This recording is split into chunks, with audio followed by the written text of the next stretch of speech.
Hello, my friend. Today I will tell you another long-forgotten legend. Close your eyes and let the magic transport you to Middle-earth. Our journey begins.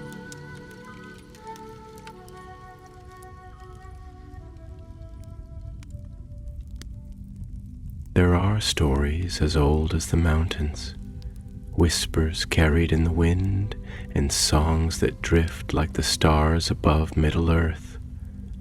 But some stories are older still, tales hidden in the deep places of the world, locked within stone, buried beneath the weight of forgotten time. This is such a story.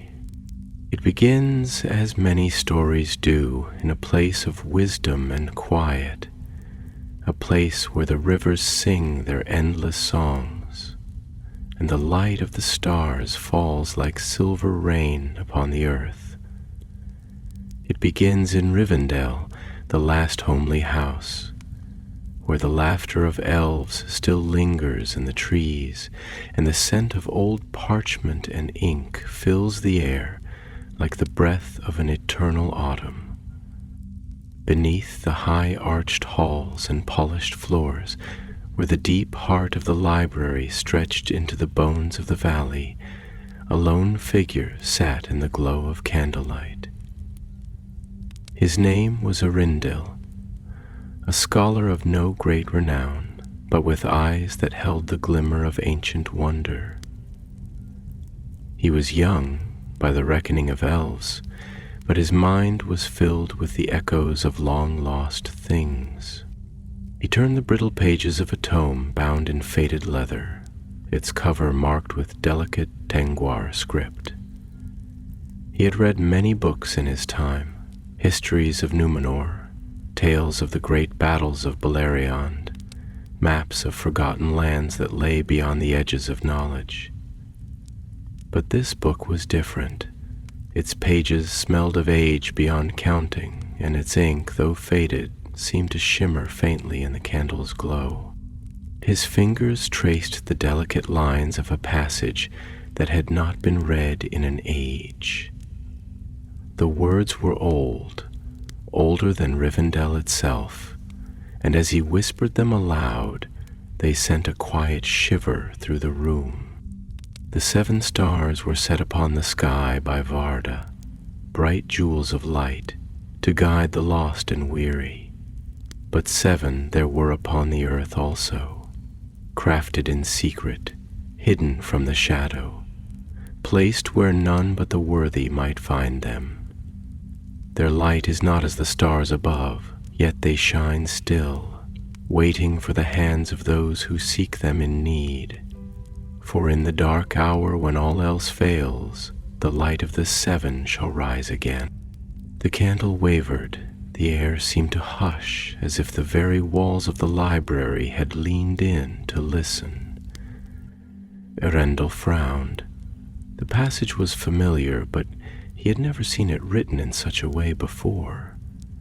He turned the page, eager, breath quickened, but the next page was torn, as if some unseen hand had long ago sought to silence the words forever.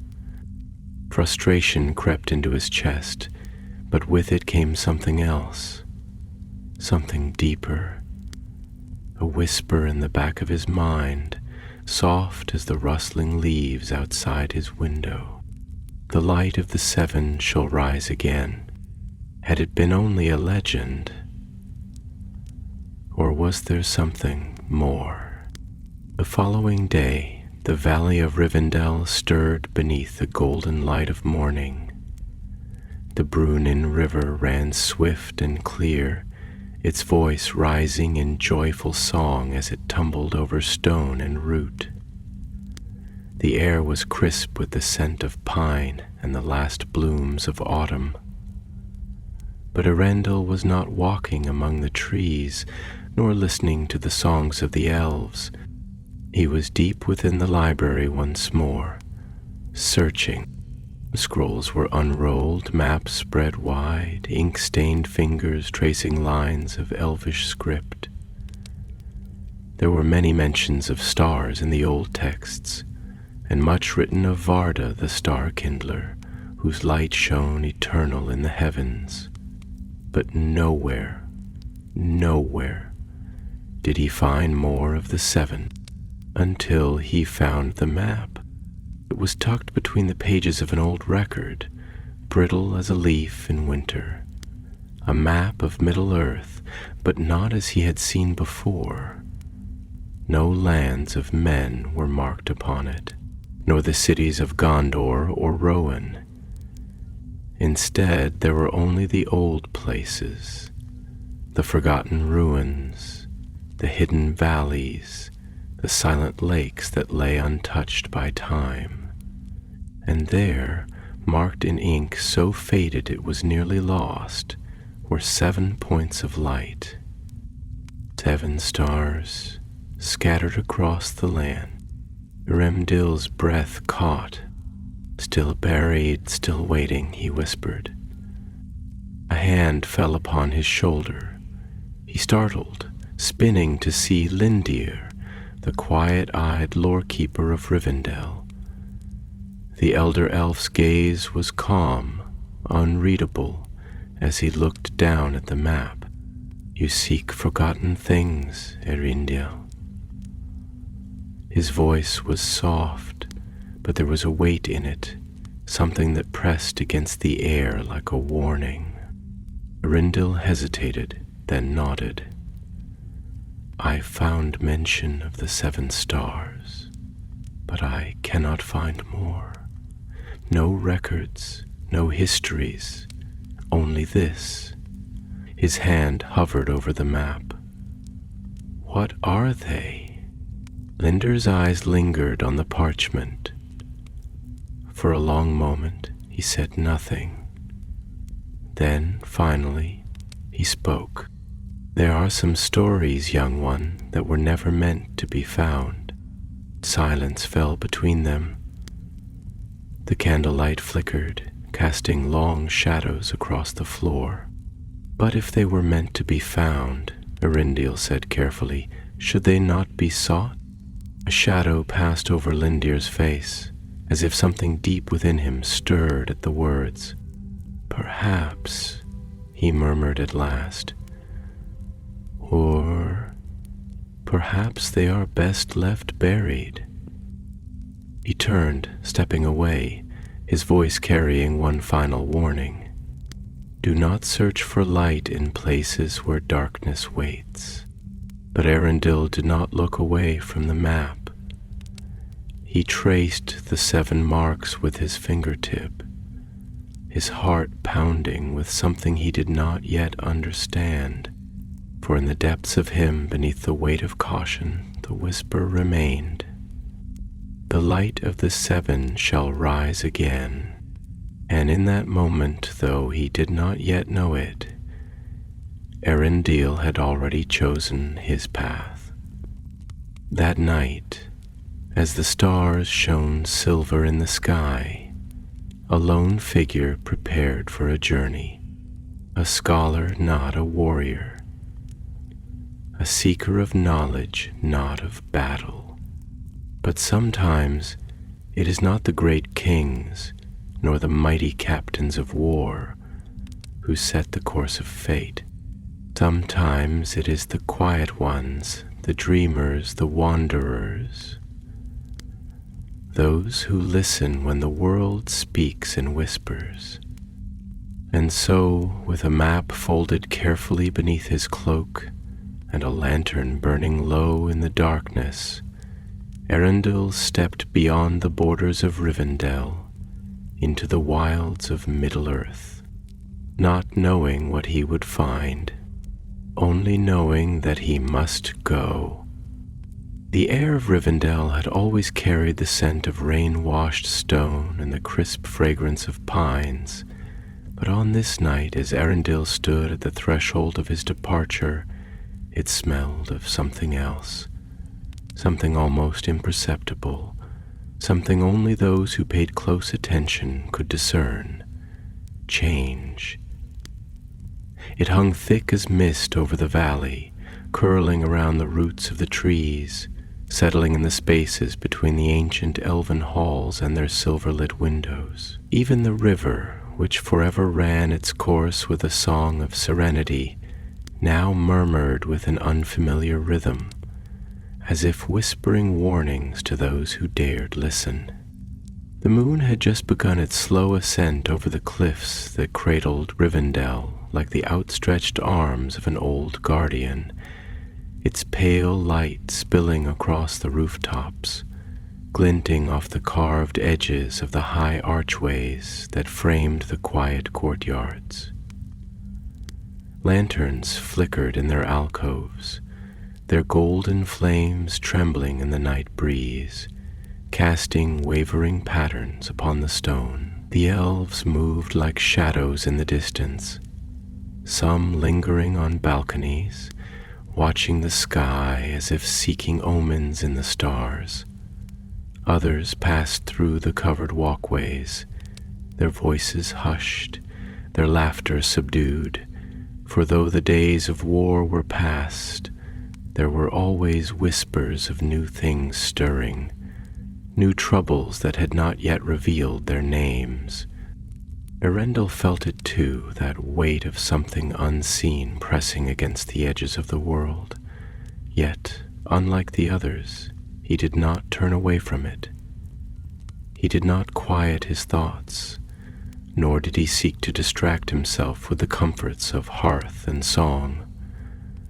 Instead, he leaned into the silence, let it fill the spaces within him that had long yearned for something more than the pages of books and the recollections of ancient voices. He had spent a lifetime reading of distant places, of great deeds, of mysteries lost beneath the dust of ages, and now, for the first time, he stood on the precipice of one such mystery himself. But even standing at the border of Rivendell, where the path into the wilds lay just beyond the bridge of carved stone, he could not ignore the weight of Lindir's words still lingering in his mind. There are some stories, young one, that were never meant to be found. Eärendil turned the words over in his thoughts, peeling them apart, examining them as one might examine a map, searching for the hidden meaning beneath their surface. There had been something in Lindir's voice when he spoke, something deeper than mere caution. Not fear, not quite, but something close to it. A reluctance, a hesitation, as if he had stood upon such a threshold once himself and had chosen not to cross it. And yet, what was knowledge if it was left buried?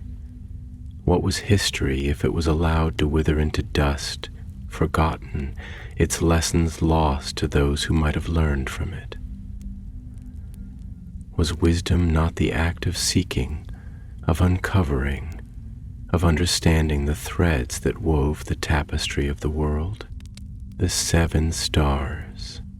There was a name that had not been spoken in an age, a name that had been left to slumber beneath the weight of forgotten time. But if they had been hidden, was it not for a reason? Eärendil closed his eyes, inhaling deeply, letting the cool night air settle within his chest. He felt the dampness of the stone beneath his fingertips as he rested his hand upon the balustrade, felt the whisper of the wind as it threaded through his hair, stirring the folds of his cloak. And then, before doubt could find purchase in his mind, he stepped forward, crossing the bridge, leaving behind the sanctuary of Rivendell for the first time in many long years. The forest greeted him with an embrace of silence, not the silence of emptiness, but the silence of something vast and living, watching from the shadows between the trees. The scent of damp earth rose around him, mingling with the rich perfume of cedar and moss, the remnants of an earlier rain lingering in the undergrowth. The leaves above, kissed by the silver light of the moon, rustled softly in the high branches, their voices hushed, secretive.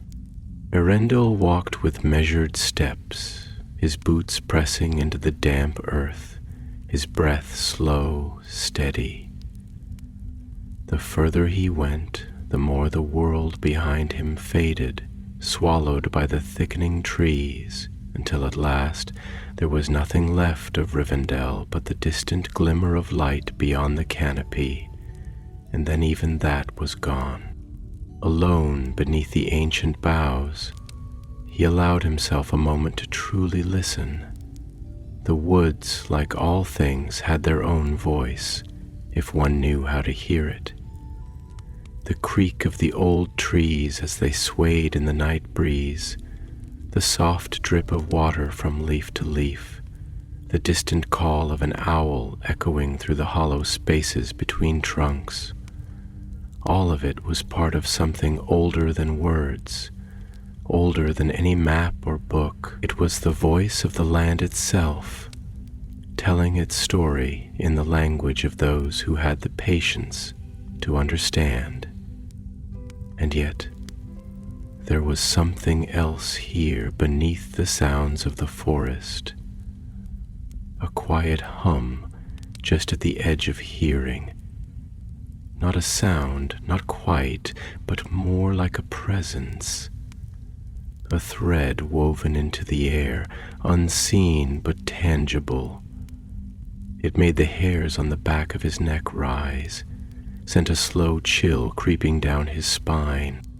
It was then that he knew he was not alone. His fingers drifted instinctively toward the small blade at his belt, though he did not draw it. He had no reason to believe he was in danger, no reason to assume that the presence in the woods was anything more than his own unease speaking in whispers. And yet, caution was a wise companion, even when walking in lands he had once thought familiar. A sound, soft but distinct, the crack of a branch underfoot.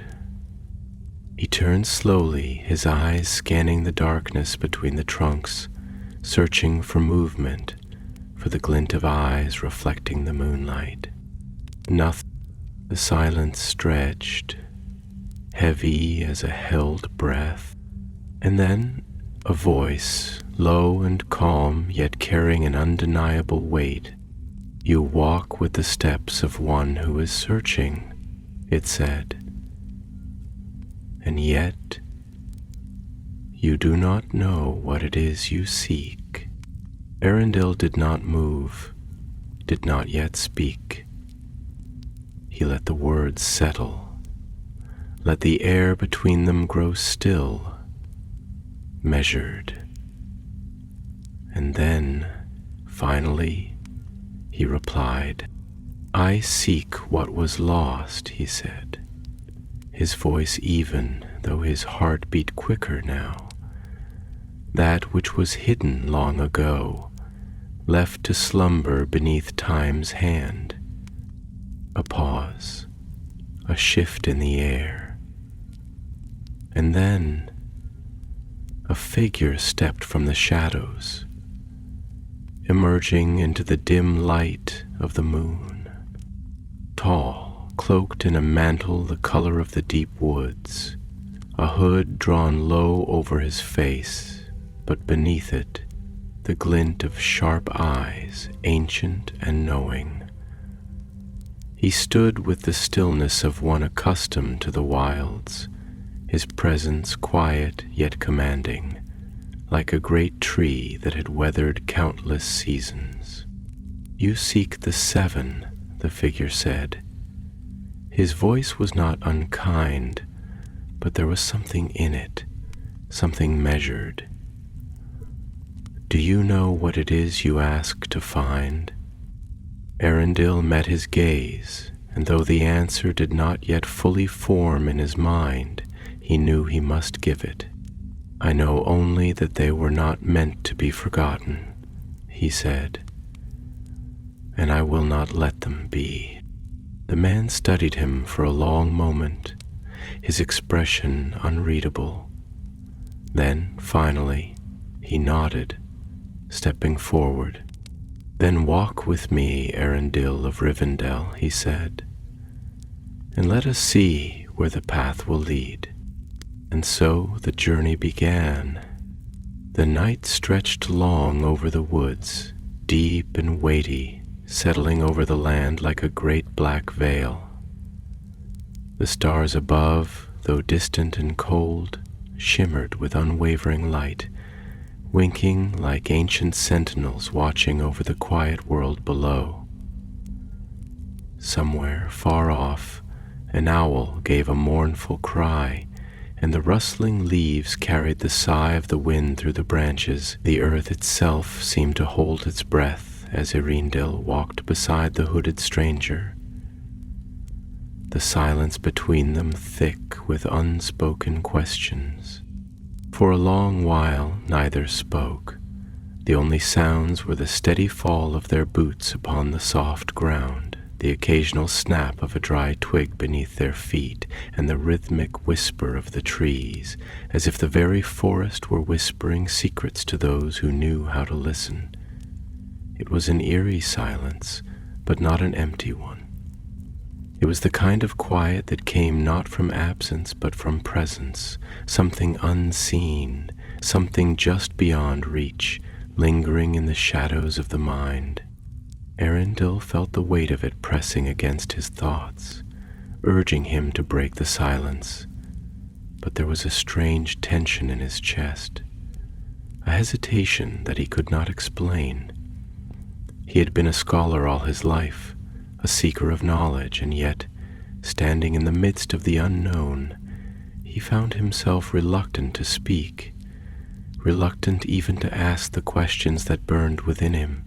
It was as if words might disturb something fragile, something sacred, something that should not be touched by the clumsy hands of curiosity. The stranger walked with an effortless grace, his movements measured and quiet, his presence blending seamlessly with the world around him, as if he were more a part of the forest than a traveler passing through it. His cloak, dark as the bark of the old oaks, barely rustled as he moved, and when he stepped, it was as though the earth welcomed his touch rather than resisted it. There was a stillness about him, not the stillness of idleness, but the stillness of deep thought, the kind of thought that stretched far beyond the moment, reaching into places unseen. At last, it was the stranger who broke the silence. His voice was quiet, but rich, weighted with something old, something thoughtful, as though he had carried many years upon his shoulders. "You seek the seven," he said, not as a question, but as a statement, his tone devoid of doubt or skepticism. "Yet you do not know why. You search for something you do not fully understand, something that calls to you from the edges of the world, but you have not yet asked yourself if you are meant to answer." Arundel frowned, turning his head slightly to glance at the man beside him. The stranger's face was still hidden beneath the deep hood, but his posture was calm, unreadable, like a river that ran smooth and deep, its surface betraying nothing of the currents beneath. "I have asked myself," Arundel replied after a moment, though his own voice sounded quieter than he had intended, as if the words had emerged from a place of uncertainty rather than conviction. "I have searched the old records, traced the fragments of knowledge left behind by those who once knew the truth. I do not seek blindly. I seek because something within me tells me that these stars, these lost things, were not meant to be forgotten." The stranger exhaled softly, a sound that might have been amusement or perhaps quiet understanding. "And do you believe that knowledge is always meant to be found?" he asked, tilting his head slightly. "Do you believe that all things hidden should be uncovered simply because they have been lost? Or do you wonder even now if some things were buried not by accident, but by intent?" Arundel hesitated, and for a brief moment the forest seemed to hold its breath again. The wind ceased its whispering, the trees grew still, and the weight of the question settled upon him like a cloak of heavy wool. He had always believed in the pursuit of knowledge, had always thought that to seek, to learn, to understand was a duty, a purpose.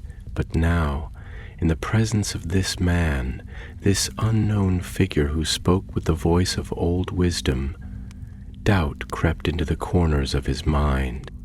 "I believe," he said at last, choosing his words carefully, "that knowledge is a light in the darkness, and that even the most dangerous truths should not be left to rot in the shadows.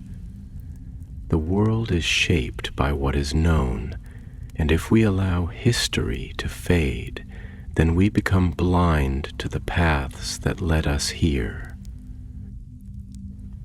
The past does not disappear, it lingers, hidden, waiting to rise again. Better to face it with open eyes than to let it come upon us unseen." The stranger was silent for a long moment, and when he spoke again there was something almost wistful in his voice. "You are wise for one so young," he murmured, "and yet wisdom is not merely the pursuit of answers. It is also the knowing of which questions must be asked and which must be left unspoken. The world has been shaped not only by knowledge, but by its absence, and there are things buried in the deep places of time that, once unearthed, cannot be placed back in the ground." Arundel glanced at him sharply. "Then you know of the 7, he said, his voice firmer now, pressing forward like a river breaking past a dam. "You know what they are, what they were meant for." The man gave a slow nod, though he did not look at Arundel. His gaze was turned toward the sky, toward the stars that still burned above them, cold and distant, yet ever watchful. "I know of them," he said. "I know their stories as I know the stories of many things long past. But knowing is not the same as understanding, and understanding is not the same as wisdom." Arundel felt his pulse quicken. There was an edge to the stranger's voice now, a quiet gravity that hinted at something deeper, something heavier. "Then tell me," he urged. "If I do not understand, help me to. If I am mistaken in my search, tell me why." The man was silent again, and the forest around them seemed to deepen, the darkness pressing closer, as if the very trees leaned in to listen. And then, at last, he spoke. "There were 7, he said, his voice a whisper now, a thread of sound woven into the fabric of the night. 7 stars, 7 lights, born of something greater than mere stone or metal, crafted in a time when the world was still young. They were made to guide, to protect, to preserve the light when the darkness threatened to consume all. But power, even when wielded with the best of intentions, can be turned, and light, when placed in the wrong hands, can burn as fiercely as any fire.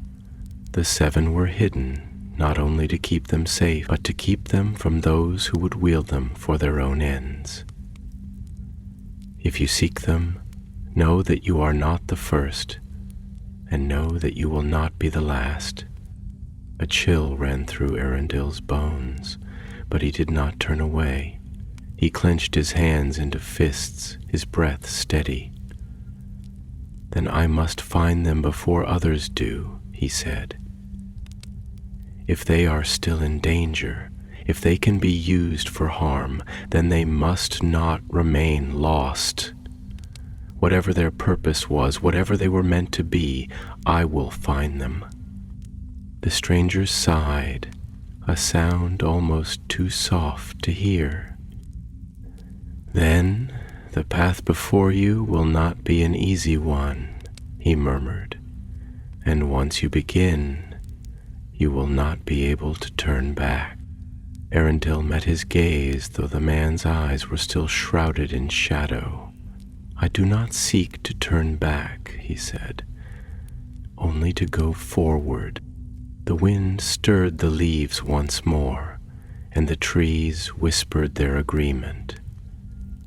And so, without another word, they continued into the night, the path ahead winding ever deeper into the unknown. The night deepened, stretching endlessly across the sky like a vast unknowable sea, its surface speckled with the cold shimmer of stars, each one a distant, unblinking eye watching over the quiet world below.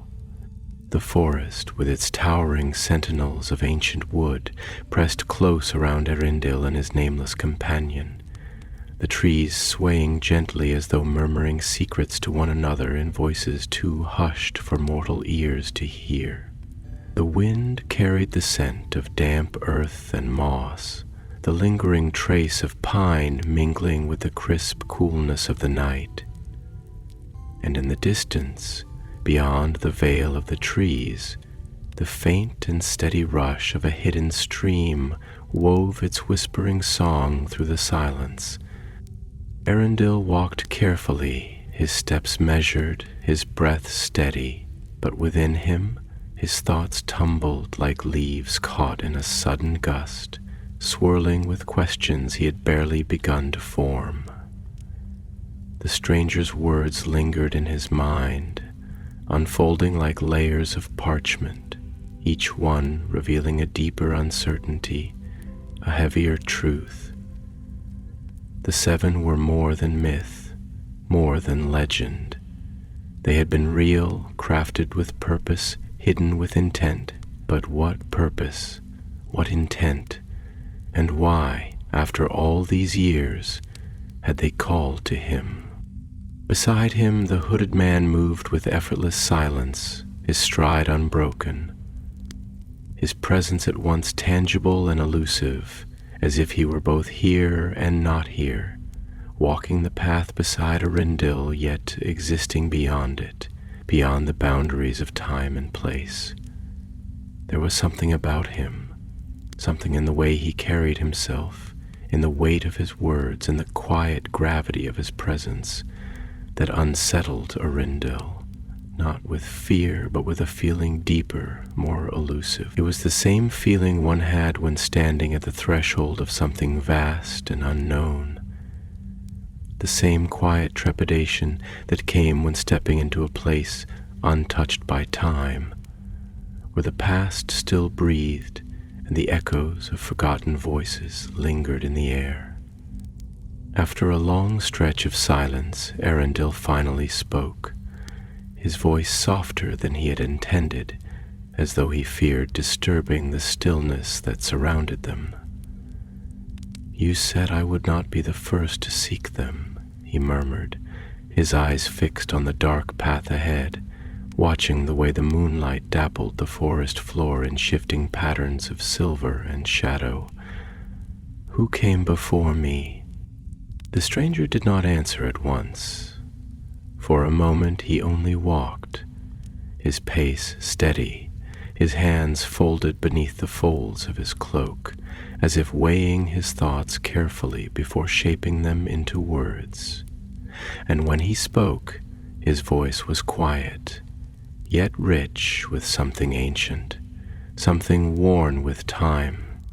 "There have always been those who seek," he said, his tone neither condemning nor approving, but simply stating what was. For as long as there has been light in this world, there have been those who would chase it, those who would covet it, those who would wish to harness it, and those who would seek to extinguish it. The seven were no different. There were kings who desired them, believing they could wield their radiance as they would wield a sword. There were scholars who hunted them, hoping to unlock their secrets, to unravel the mysteries of their making, to bend them to their will. There were those who sought them out of fear, fearing what would come should they fall into the wrong hands. And then there were those who sought them out of something deeper, those who heard the whisper of their light, those who were called not by ambition, but by something older, something nameless. Arundel listened, his heart beating slow and steady, his mind painting images of nameless kings and forgotten scholars, of hands reaching through the darkness, grasping at a light they did not fully understand. He felt the weight of those who had come before, those who had walked this path long before his feet had ever touched it. And for the first time, a flicker of doubt crept into his thoughts. "And what of them?" he asked, his voice quiet. "Did they find what they sought?" The stranger exhaled, and though Arundel could not see his face, he could sense something shifting in his expression, something distant, something heavy. "Some found ruin," he said simply. "Some found nothing but the dust of ages, the echoes of what once was. Some found more than they had hoped for, and in finding it, wished they had never begun the search at all." He paused, and when he spoke again his voice was softer yet more deliberate, each word carrying an unspoken weight. "And some never returned to speak of what they found." A chill passed through Arundel's chest, though the air around him remained still.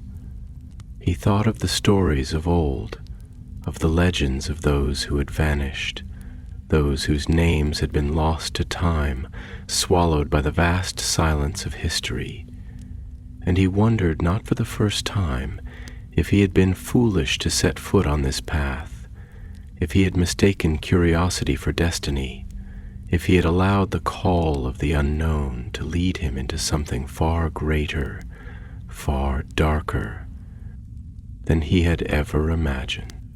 But no, he could not turn back now, not with the questions still unanswered, not with the weight of possibility pressing against his ribs.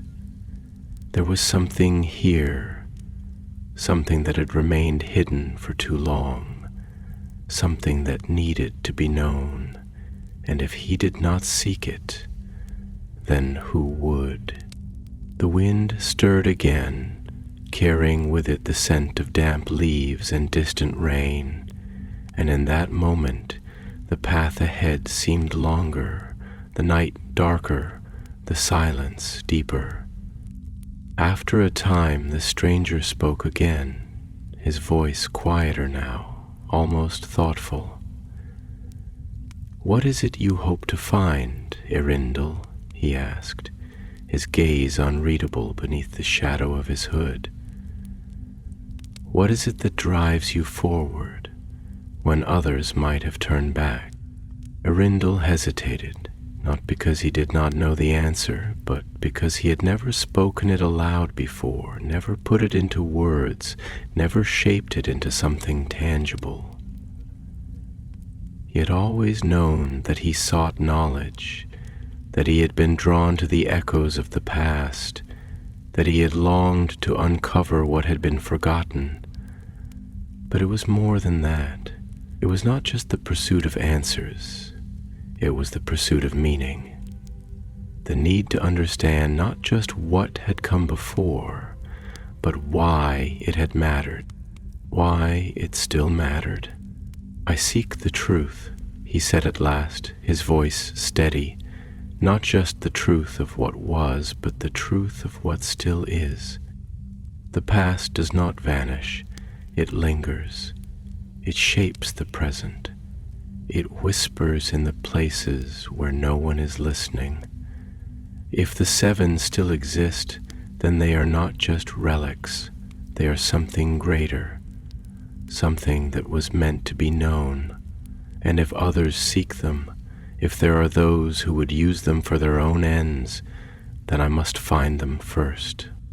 The stranger was silent for a long moment, and when he finally spoke, there was something almost solemn in his tone. "Then let us hope," he murmured, "that you find them before they find you." They walked on, the darkness pressing close, the stars watching from above, their light distant yet unwavering. And though the night was silent, though the path was still unknown, Erendril did not stop, for the past was waiting, and it would not wait forever. The night seemed endless, stretching before them like a vast and silent expanse of water, unbroken by dawn, undisturbed by the passing of time. The stars, ancient and unyielding, cast their silver glow upon the earth, illuminating the winding path beneath the canopy of trees, where the shadows flickered and swayed like ghostly figures moving in slow, solemn dance. The forest had grown denser, the great limbs of the oaks and elms reaching toward one another like fingers grasping in the dark, their leaves murmuring softly in the night breeze. There was a weight in the air, something just beyond the realm of understanding, something that neither Arendil nor his silent companion spoke of, yet both felt with an unmistakable certainty. Arendil's thoughts were tangled, a web of questions and uncertainty, each strand connecting to another, pulling his mind in different directions.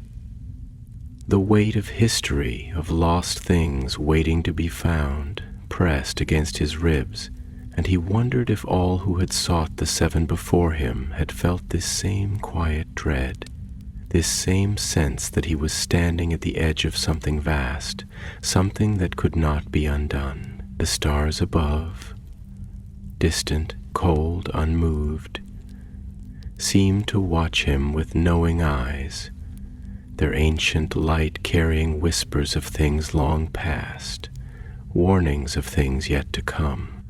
The hooded stranger walked beside him, his pace unhurried, his steps soundless upon the forest floor. He had not spoken for some time, nor had he needed to.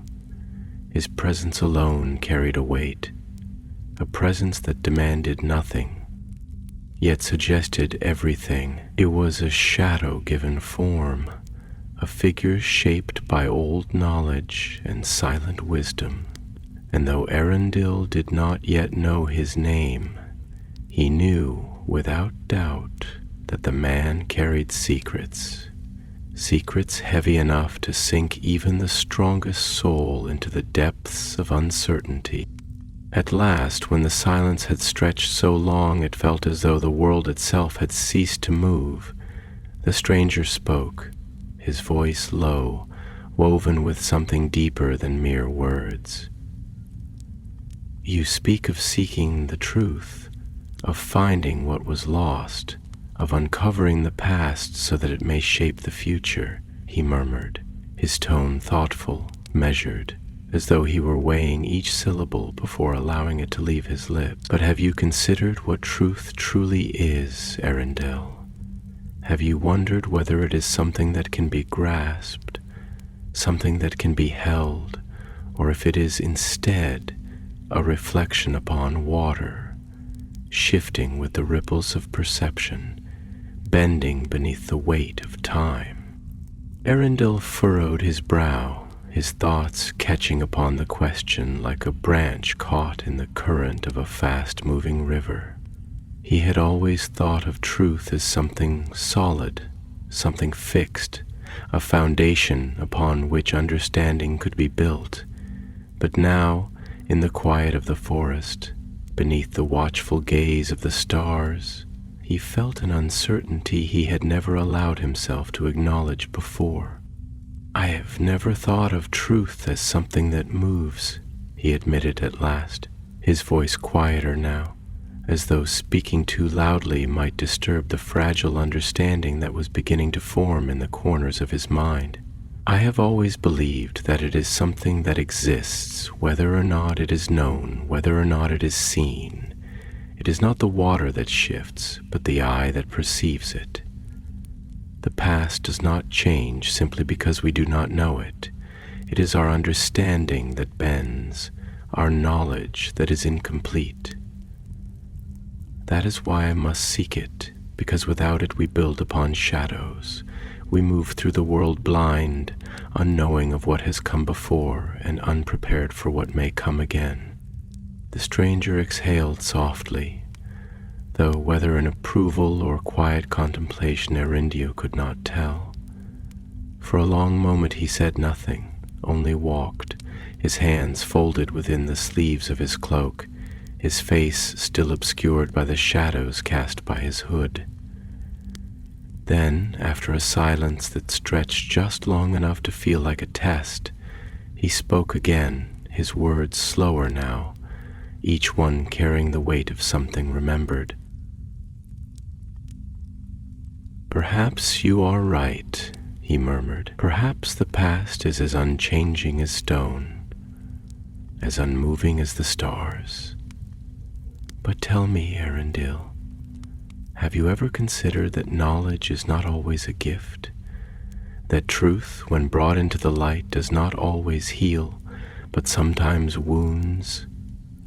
There is a reason some things are forgotten, a reason some histories are left to slumber beneath the weight of dust and time. There is power in knowledge, but power is a blade with two edges, and those who wield it without understanding often find themselves cut by its sharpness." Ariandel did not respond at once, for the words struck something deep within him, something he had never allowed himself to question before. He had always believed that knowledge was light, that to seek understanding was to banish the darkness, to bring clarity where there had been uncertainty. But now, in the hush of the night, he found himself wondering, was it possible that some things were meant to remain unknown? That the past, when brought into the present, could reshape the world not with wisdom, but with ruin? And yet he could not let go of the feeling, the unshakable certainty, that the seven were not meant to be lost forever. He had seen the traces of their story, had felt the whisper of something beyond mere legend, something that had been waiting to be found, waiting to be known. "If knowledge is dangerous," he said at last, his voice steady despite the unease stirring within him, "then ignorance is no better. To fear the truth is to surrender to blindness, to allow the past to shape the future without question, without preparation. I do not seek power. I do not seek to wield the seven, nor to claim them as my own. I seek only to understand, to know what they were meant for, to know why they were hidden, to know if they are still waiting for the hands of those who would use them, whether for light or for shadow. If I do not seek this knowledge, if I turn away now, then I will live knowing that the past has already decided what is to come, and that I did nothing to change it." The stranger was silent for a long time, his steps slow, deliberate, as though he were walking not only through the forest, but through the corridors of his own memory. When he finally spoke, there was something different in his tone, something that carried a note of sorrow or perhaps acceptance. "Then you have already chosen your path," he said softly, "and I will not be the one to turn you from it." They walked on, the trees whispering around them, the wind carrying the scent of rain and earth, the stars above watching, ever watchful, ever unmoved. And though Arundel did not know where the path would lead, though he did not know what truth he would find waiting at the end of his journey, he knew one thing for certain. He could not turn back. Not now. Not ever. And so the road stretched on before him, winding through the shadows of the past, toward a future that had not yet been written. The night had deepened into something vast and consuming, a shroud that lay heavy over the world, stretching outward to the edges of Middle Earth itself. The stars burned overhead, cold and indifferent, casting a pale silver light upon the forest below, where shadows lengthened and deepened, merging into a tapestry of black and gray. The trees, old as time itself, stood like watchful sentinels, their trunks gnarled with the weight of centuries, their leaves whispering in hushed voices, speaking in a language that only the wind understood. The air was thick with the scent of damp earth and decaying leaves, the remnants of a past season fading into the soil, and somewhere in the distance the mournful cry of a night bird echoed through the quiet, its voice lost amidst the vastness of the dark. Arundel felt the weight of the world pressing upon his shoulders, a burden that had not been there before, one that grew heavier with each step he took into the unknown. His thoughts were restless, tangled in the web of history and fate, caught between what had been and what was yet to come. The stranger's words lingered in his mind, twisting like the roots beneath his feet, weaving doubt and certainty together into something that could not be unraveled. He had set out in search of knowledge, believing it to be a light in the darkness, a beacon to guide the way forward. But now he wondered, was it truly light that he sought, or had he simply been drawn to the fire, blinded by its glow, unaware that it could consume him as easily as it could illuminate his path? The man beside him, still hooded, still silent, walked with the same measured pace, his presence neither comforting nor ominous, but simply there, like a shadow that had always existed, a figure carved from time itself. He had spoken much, and yet he had said so little, revealing only fragments, offering only hints, as though the truth itself was something too dangerous to be spoken aloud. Arundel wished to ask more, to demand answers, but something in the stranger's bearing made him hesitate, made him wonder if he was truly prepared for what he might learn. At last, as the silence stretched long enough to feel like a thing with form and weight, the stranger spoke again, his voice low, thoughtful, a ripple upon the stillness of the night. "You carry within you the urgency of one who believes he walks upon a path of his own making," he said, his tone unreadable, neither chiding nor kind, merely stating what was. "You believe that your choices are your own, that you have taken up this search because you willed it so. But tell me, Arundel of Rivendell, have you considered that the path may have chosen you, long before you ever set foot upon it?" Arundel inhaled sharply, the question striking something deep within him, something he had not dared to acknowledge.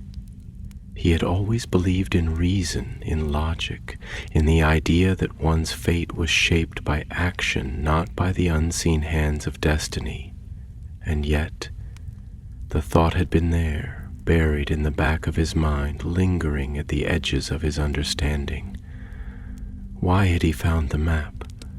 Why had the words of the old text stirred something within him, something that had never stirred before? Why had he felt from the very moment he had first read of the seven that they had been waiting for him? He hesitated before answering, his voice quieter now, as though speaking too loudly might awaken something that should not be disturbed. "I do not know," he admitted, his brow furrowing as he struggled to put words to the thoughts that churned within him. "I have always believed that the world is shaped by choice, by will, that history is not written before it happens, but rather it is written in the moment by the hands of those who act. But if you are right, if this path was always meant for me, then what does that mean? Am I merely following a road already laid before me? Am I only a player in a story written long before I was born?" The stranger chuckled, though there was no amusement in the sound, only a quiet, knowing sorrow. "That is the oldest question of all," he murmured, glancing upward, his gaze lost in the constellations above, as though seeking answers among them. Fate, free will, two rivers flowing toward the same sea, and yet men and elves alike have spent lifetimes arguing which one holds dominion over the other. I do not claim to know the answer, but I have walked this world long enough to know that there are forces greater than our understanding, forces that move unseen, shaping the course of history in ways we do not always recognize. The seven, they were hidden, yes, but things that are meant to be lost remain lost. Things that are meant to be found have a way of calling to those who will listen. Arundel frowned, his fingers tightening at his sides. "Then why me?" he asked, frustration creeping into his voice. "What makes me different from all those who have come before? There were kings, warriors, scholars, greater than I will ever be. And yet, it is I who found the map, I who felt the pull of the past, I who stands upon this path now. Why?" The stranger regarded him for a long moment, his face still obscured by the darkness beneath his hood, but Arundel could feel the weight of his gaze, as though the man saw something within him that even he could not. At last the stranger spoke, his voice quieter now, more deliberate. "Perhaps the question is not why you," he said, "but why now?" Arundel's breath caught in his throat, his mind turning the words over, examining them from every angle, searching for meaning hidden beneath their surface. He had thought of the past, of those who had sought the seven before him, of those who had failed, of those who had vanished without a trace, but he had not considered the present. Why now? Why had the past begun to stir in this moment, after so many years of silence? A chill crept down his spine, and for the first time, true fear slithered into his chest. "The world is shifting," the stranger continued, his tone now edged with something almost like sorrow. "The darkness that was thought vanquished is never truly gone, only sleeping, waiting, gathering its strength until the time is right. Perhaps you have been called not because you are the greatest seeker of knowledge, not because you are the wisest or the strongest, but because the time has come for the seven to rise again. And the world is not ready for what that may bring." The words settled like a stone in Arundel's chest, heavy, unshakable. He had thought he was searching for history, for lost relics buried beneath the dust of ages.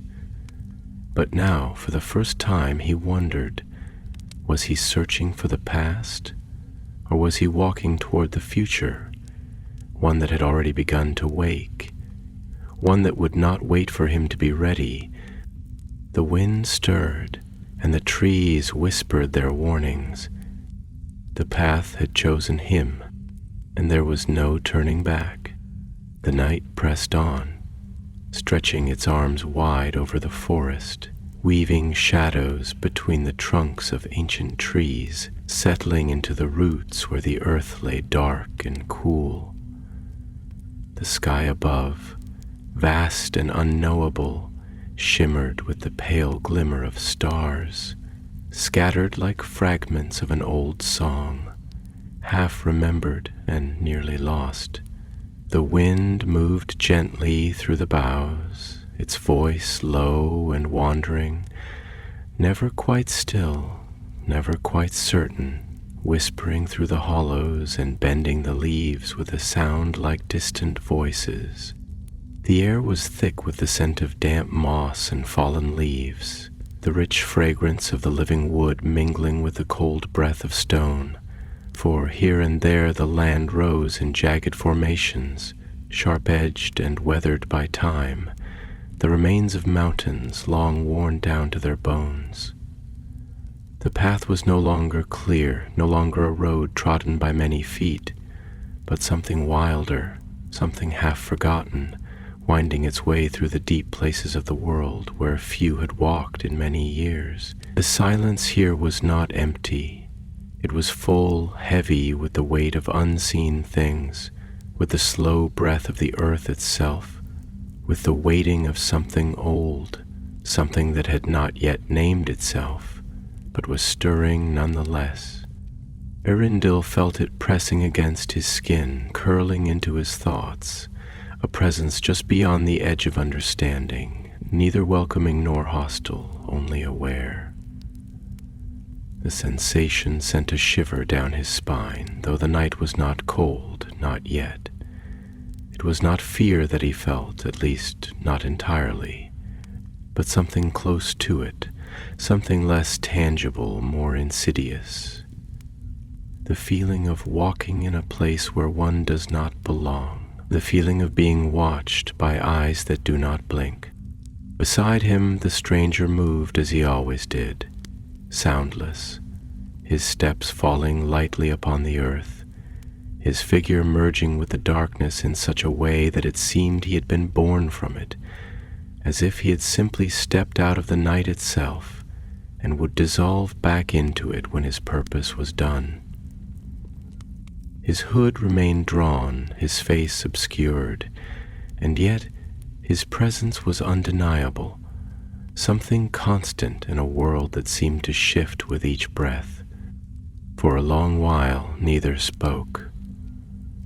The hush of the forest was too complete, too consuming, and words felt like an intrusion, an offense against whatever lay hidden beneath the roots and stones. But eventually, when the silence had stretched long enough to become something more than silence, when it had become a presence of its own, something that demanded acknowledgement, Arundel exhaled and spoke at last, though his voice was quieter than he had intended, as if he feared that speaking too loudly might break something fragile, something unseen. "You spoke of the past as if it is never truly gone," he said, his gaze fixed on the path ahead, though he was not truly looking at it, as if it lingers in the world, waiting, shaping what comes after, whether we acknowledge it or not. But if that is true, if the past remains, then why does it seem that we have forgotten so much? Why do we walk in the ruins of things we no longer understand? If history is never lost, why do we feel its absence so keenly? The stranger did not answer at once. He walked a few more steps, his head tilted slightly downward as if considering the weight of the question, the shape of the thought before it became words.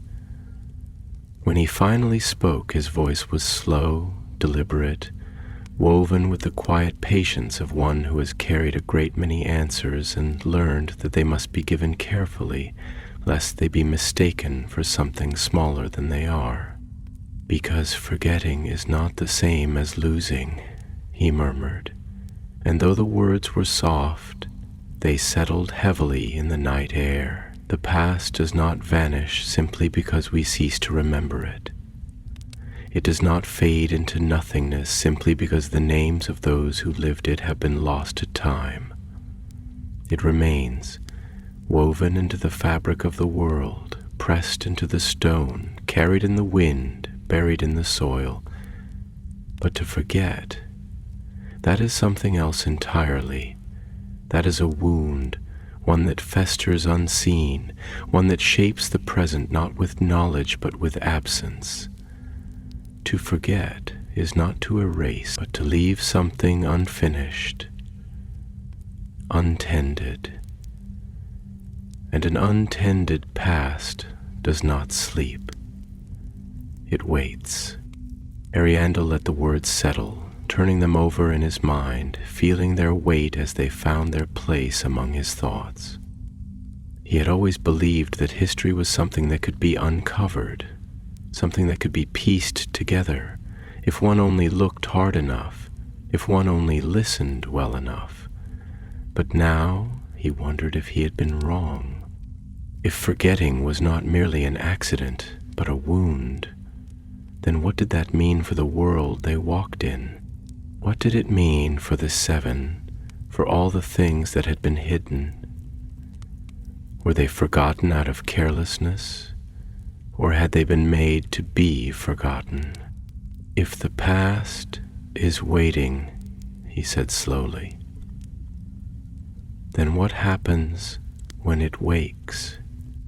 The stranger turned his head slightly, though his face remained obscured by the hood, his expression unreadable in the dim light. He did not speak at once, and when he did, there was something almost like sorrow in his voice, something deep and old, something that carried the weight of time. "Then we must hope," he murmured, "that it wakes as memory and not as vengeance."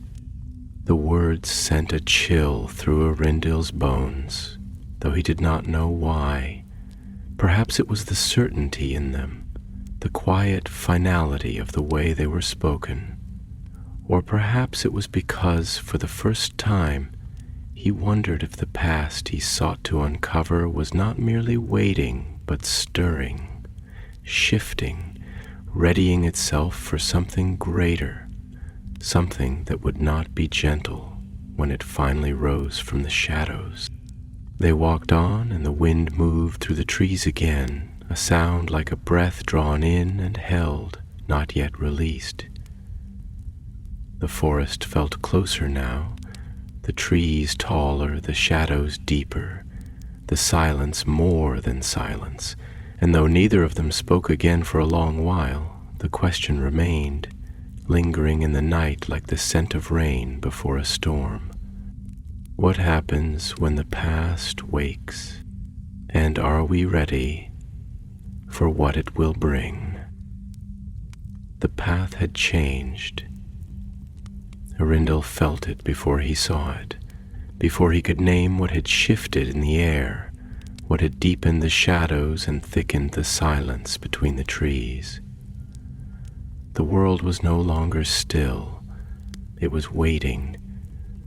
There was a tension in the branches overhead, a tautness in the way the wind curled through the boughs, as if the forest itself was holding its breath, listening, poised on the edge of some unseen threshold. The night had grown colder, not with the natural chill of evening, but with something older, something untouched by the warmth of the sun. The air felt weighted, thick as unseen hands pressing against his skin, whispering against his thoughts, though no words were spoken. The trees had grown gnarled and twisted, their roots writhing beneath the earth like the bones of ancient things forgotten by time. Moss clung to them in thick, damp layers, its deep green darkened by the silver light of the stars above, and between the trunks the mist curled in slow, silent tendrils, creeping along the ground like breath exhaled from the depths of the earth. There was no sound but the distant murmur of water, perhaps a stream hidden beyond the ridge, or something deeper still, something that had been waiting long before their footsteps disturbed the silence. Erenville inhaled slowly, steadying himself, though his pulse had begun to quicken in his chest. He had always known that seeking the past would mean stepping into its shadows, that there would be places where time did not flow as it did in the waking world, where history was not merely written but still lived, lingering in the stone and soil, in the spaces between silence and sound. But knowing this in thought and standing within it in truth were two different things. The weight of the unseen pressed against his ribs, made his breath shallow, made his mind race with thoughts he could not quite shape into words. Beside him, the hooded stranger walked with the same measured steps, his stride neither hurried nor hesitant, as though he had traveled this path before, as though the weight of this place did not reach him, or if it did, he had long since made peace with it. His face, still veiled beneath the shadows of his hood, remained unreadable, but Erendill could feel the quiet intensity in his presence, the way he carried something unspoken within him, something that could not yet be shared. At last, unable to contain the thoughts twisting within him, Erendill spoke, his voice quieter than he intended, though the hush of the forest made even the softest words seem loud. "This place," he murmured, his gaze sweeping across the mist-laden ground, the towering sentinels of bark and stone that loomed over them like silent watchers. "It does not feel like the rest of the world.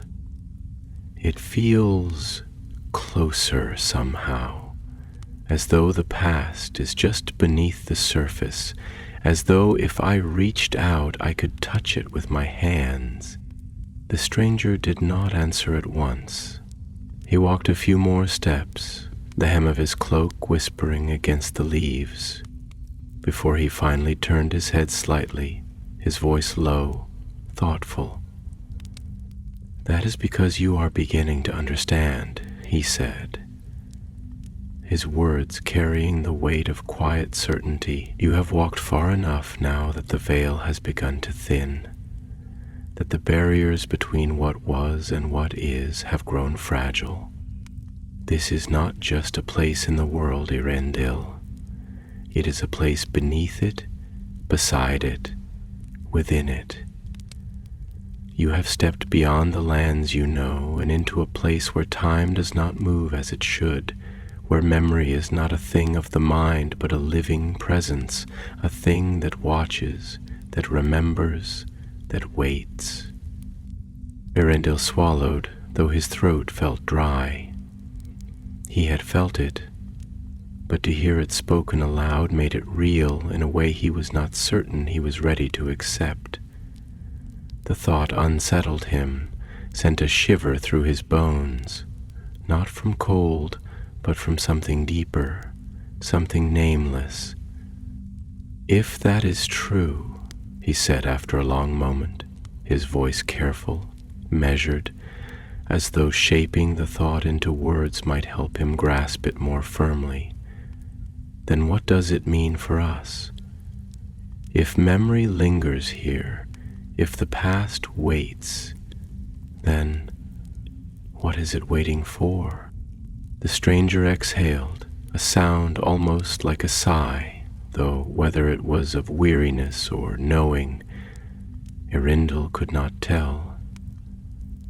"That," he said softly, "is the question we must answer before it answers itself."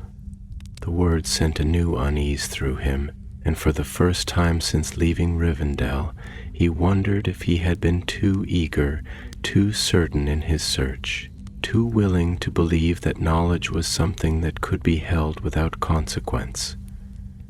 He had thought himself ready, thought that if he only sought hard enough, he would find the truth and nothing more. But now he saw the flaw in that thinking. Truth was never found in isolation.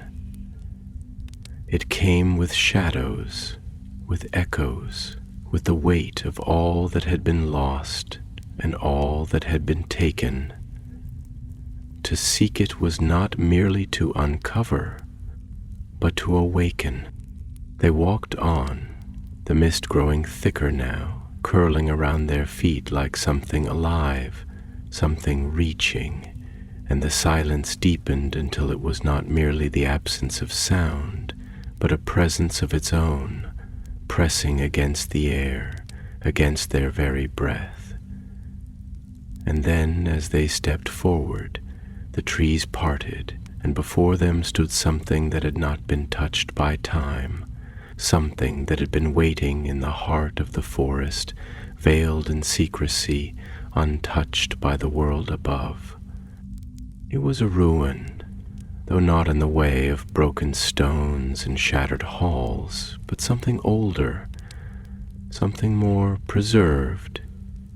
Great pillars of dark stone rose into the air, their surfaces worn smooth not by time, but by silence itself, by the weight of years left undisturbed. Strange symbols, etched deep into the stone, glowed faintly in the silver light, their meaning lost to ages past. And at the very center, beneath the highest arch, there lay something that sent a pulse through the air, something that made the ground itself seem to tremble with quiet recognition. A single gleaming star, not of the sky, not of mere light, but something forged, something placed, one of the seven. Berindil inhaled sharply, his breath catching in his throat. He had searched, he had wandered, he had wondered, but he had not expected, not truly. He stepped forward, his hand hovering over the stone, feeling the hum of it, the quiet song that vibrated through the very air. He did not touch it, not yet. Behind him the stranger spoke, his voice quiet, almost reverent.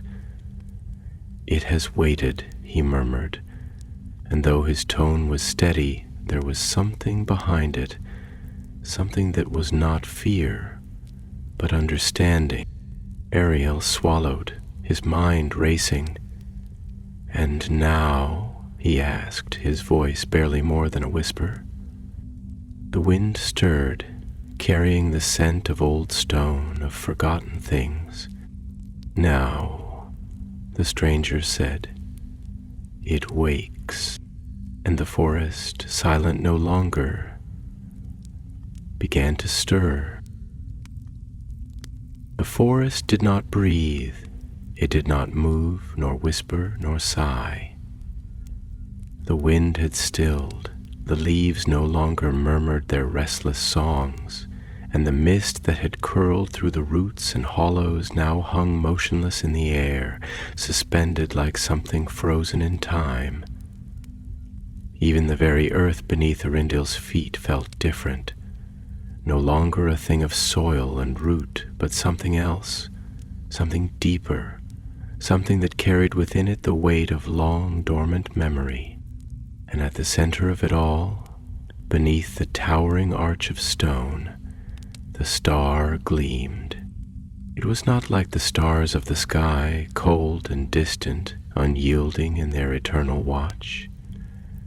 This was something different, something woven with a radiance that pulsed as if it had a heart of its own, a slow and steady rhythm that did not merely shine but called in a way that was not sound, nor thought, nor language, but something older, something deeper, something that reached into the marrow of the earth itself. The light it gave off was not merely illumination, it was presence, a whisper in the bones, a breath against the soul, something that had been waiting for hands to find it, for eyes to see it, for the world to once again remember what it had forgotten. Erendil could not move. His fingers hovered just above the stone, trembling slightly, caught between the weight of hesitation and the pull of inevitability. He had journeyed far, sought long, pressed into the unknown with the unwavering certainty that knowledge was worth any cost. But now, standing here, at the edge of discovery, he was no longer certain if knowledge was something to be gained or something to be given. The stranger, ever silent, ever watchful, stood behind him, his presence steady, his shadow merging with the stone and mist. For a long time he did not speak, only stood as though waiting, as though watching some moment unfold that had already been written, that had already been foreseen. And then, finally, when the stillness had stretched into something unbearable, he spoke, his voice low, woven with something that was neither warning nor encouragement, but something in between. "Do you feel it?" he murmured, and though his words were soft, they carried through the air like the toll of a distant bell, something heard not with the ears but with the soul. Not merely the light, not merely the presence, but the weight of it, the knowledge that once held, it cannot be put down, that once known, it cannot be unknown. Erendil swallowed, his throat dry, though the air was damp with mist. He could feel it, not just in his hand, not just in his mind, but deep within the quiet places of himself, the places where doubt had once lived, where questions had once been whispers, and now had become something far louder, something that demanded answers he was no longer sure he wanted. "I feel it," he admitted, his voice barely above a breath, "but I do not yet understand it." The stranger did not move, did not shift his stance, did not let even the smallest breath of hesitation slip into his posture. "Understanding does not come in the moment of discovery," he said. "It comes after. It comes in the silence that follows, in the spaces between knowing and becoming. You sought knowledge, Erendil. You sought to uncover the past, to hold the truth in your hands, to bring light where there has only been shadow. And now the light is before you, waiting.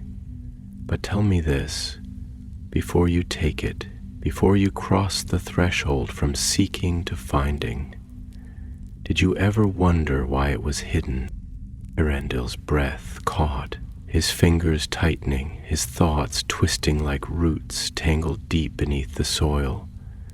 He had not allowed himself to ask that question, not fully. He had thought of it, of course, in the quiet moments, in the restless hours of the night when doubt came creeping in like fog curling over the hills.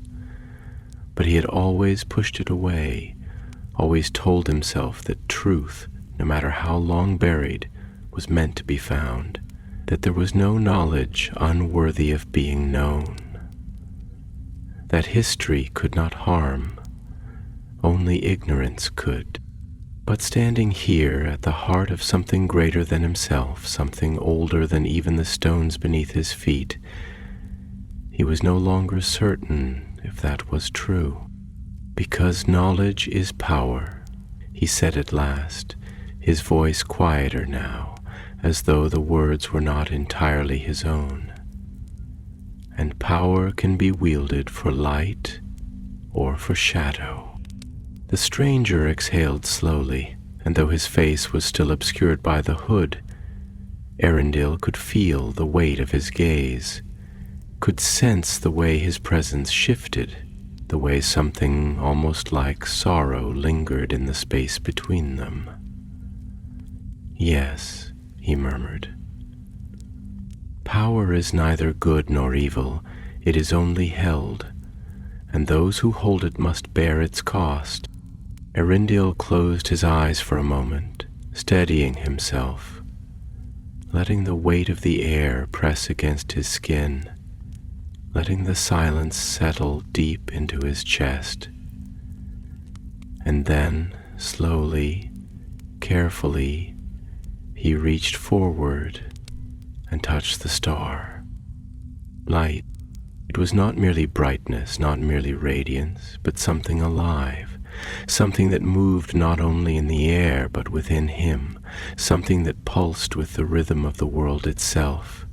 It was warmth and cold, sound and silence, a voice that was not a voice, a presence that was not a presence, but something beyond all of those things. It was knowledge, yes, but not in the way he had expected, not something that could be written, nor spoken, nor passed from one hand to another. It was not a story. It was memory. And suddenly, the past was no longer past. The ruin was no longer ruined. The forest was no longer still.